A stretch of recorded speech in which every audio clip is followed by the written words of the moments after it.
Deathly Hallows Part 2, like the movie, deals with Harry, Ron, and Hermione breaking into Gringotts to steal another Horcrux, then heading to Hogwarts to find the last two. Voldemort finally figures out that Harry and friends are hunting his Horcruxes, and he stages a full-scale invasion of Hogwarts to put a stop to him once and for all. Unlike the other young adult franchises who only split up their final installment to milk more cash out of a franchise with finite material, Deathly Hallows was split in two for artistic purposes. It allowed the filmmakers to stretch out the epic climactic battle to a full movie and make for a more satisfying ending, whereas the Battle of Hogwarts was ridiculously rushed in the book. So you'd think Deathly Hallows Part 2 would make for a much better video game adaptation. If anything, it couldn't be any worse than Part 1! Great, I just can't wait for another 4 hours of the camera twitching like the cameraman's drunk off his ass. What? Are you serious?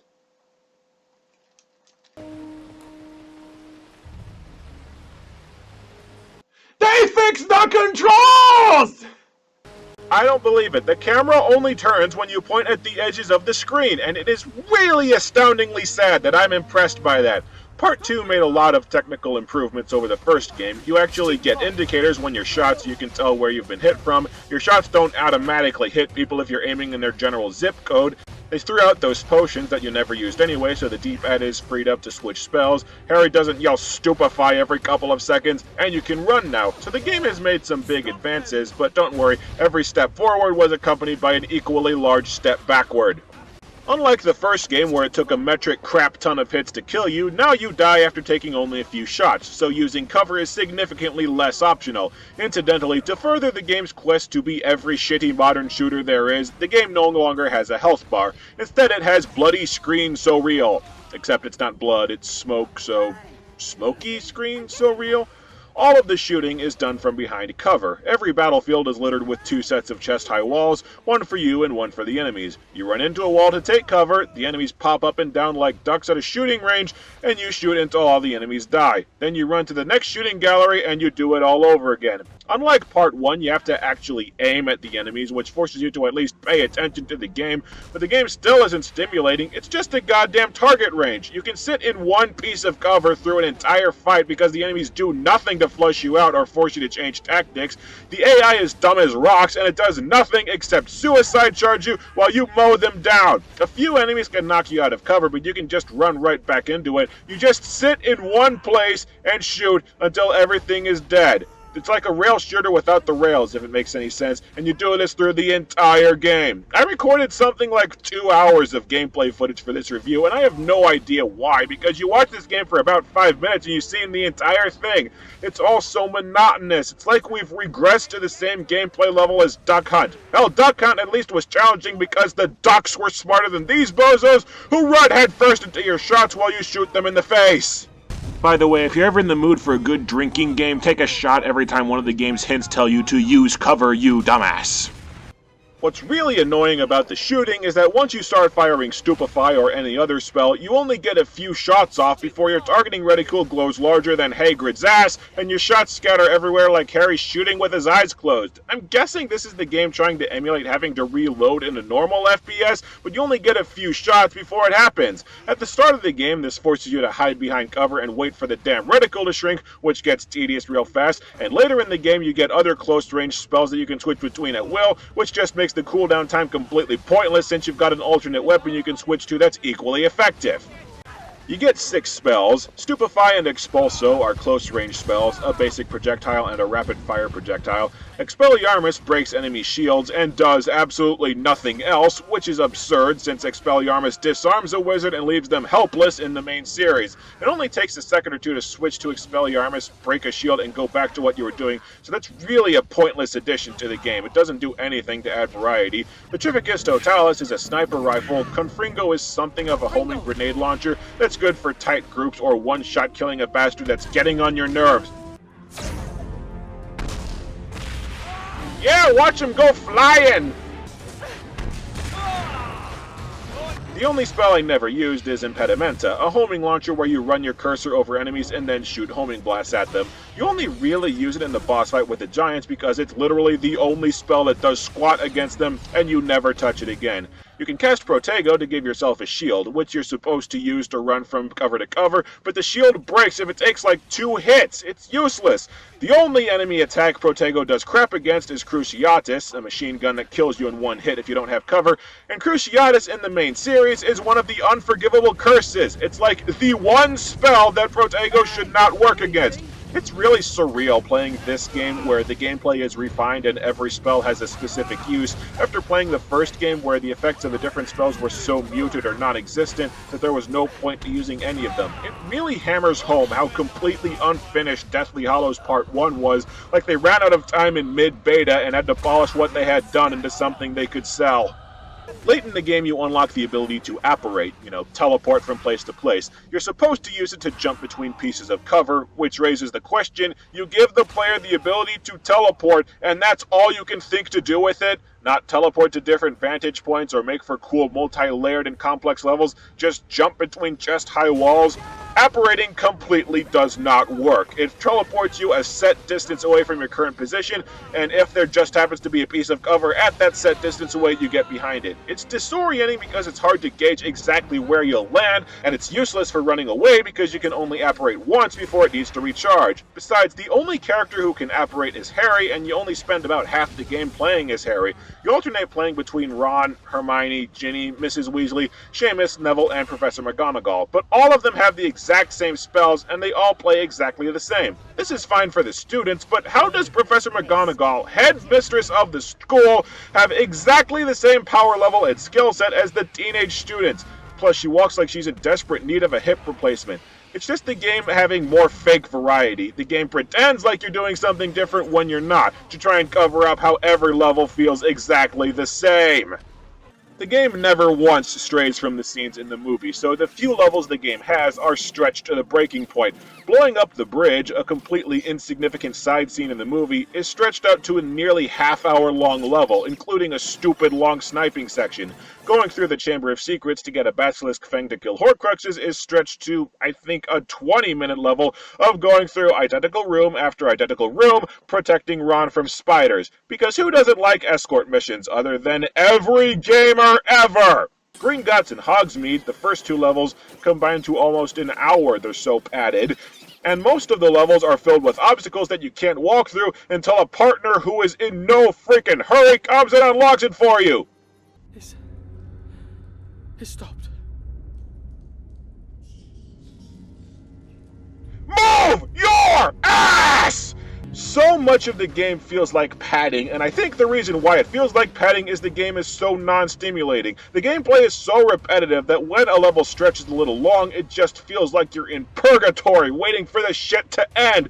And even padded to high holy hell, this game is still too short. It took me 3.5 hours on the dot to beat the game, and Angry Joe beat it in under 3 on his first try, and considering how short the first game was, it's like you'd have to glue the 2 games together to get a game of the proper length.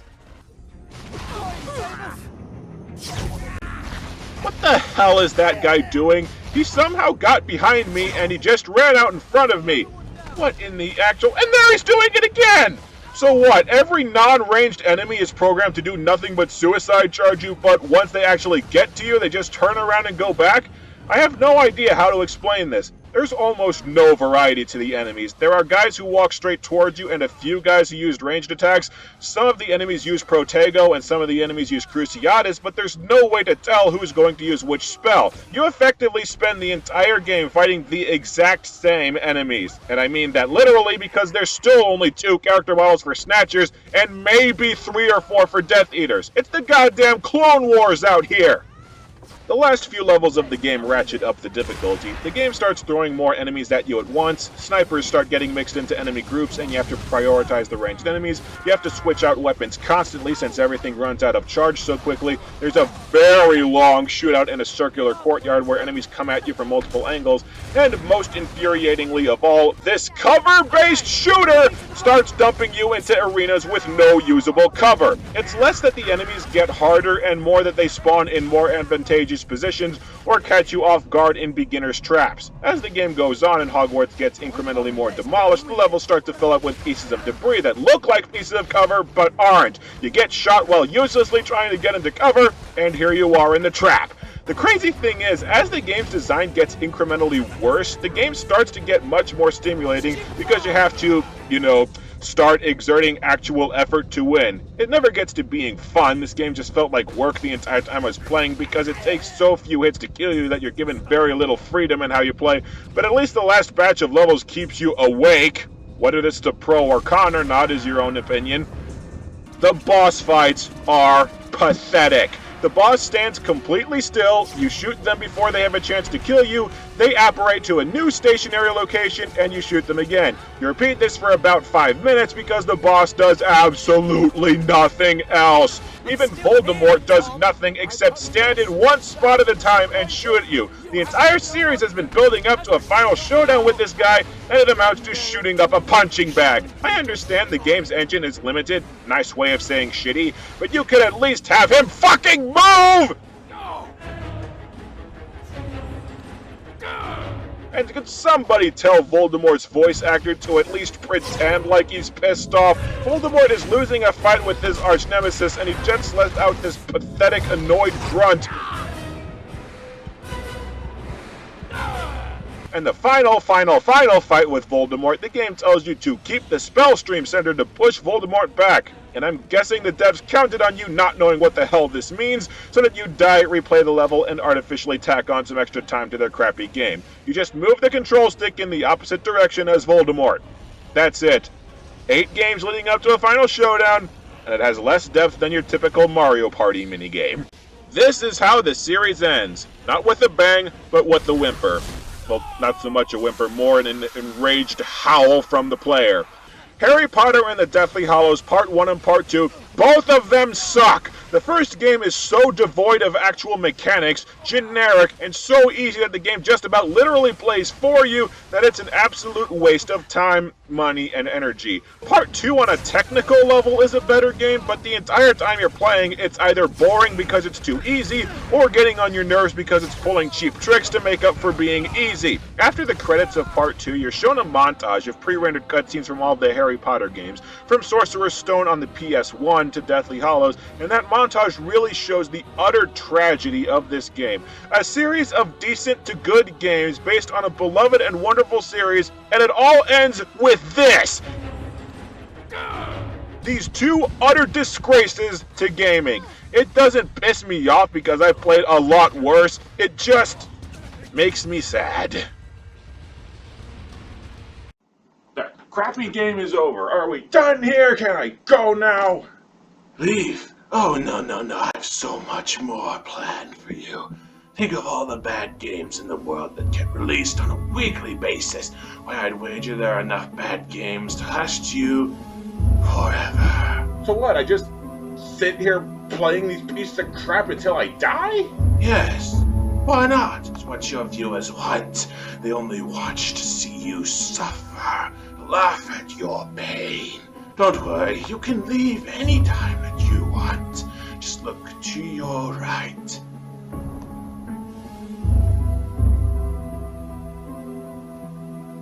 You want me to kill myself? Just like those kids in the Lavender Town Syndrome myth. They killed themselves, but you drove them to it. Very astute. Their deaths gave me life. Your death will give me power. We both know that won't work. My code contains no winning scenario. I don't die, but you do. Whenever you're ready.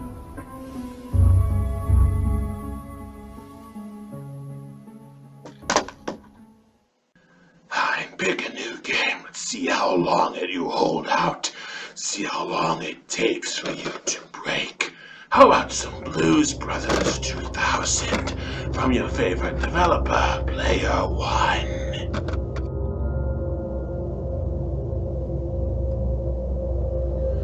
You know, Deathly Hallows was a very boring game, and it gave me plenty of time to think. The other games you sent me made sense. Other M depressed me, Air Control drove me insane, but Deathly Hallows, they're just boring movie licensed games, nothing special about them, so why send them to me? It all makes sense now. Horcruxes. Those kids you killed, took their souls, they gave you power, they gave you life, but not enough to take a physical form in our world. That's why you drive your victims to suicide.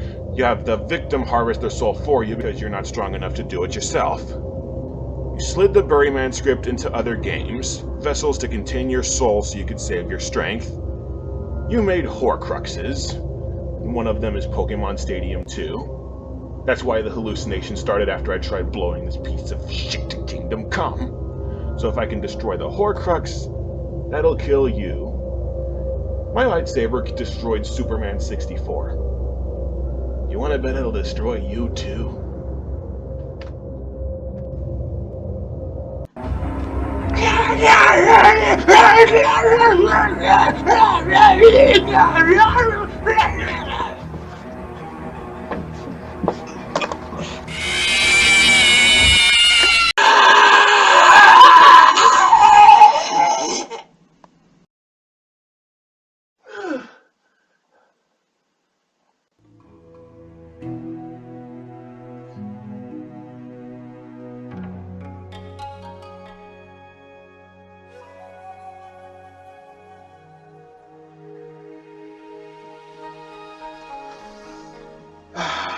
All is right with the world. Thank God I don't have to play Blues Brothers 2000. Do some Super Smash Brothers instead.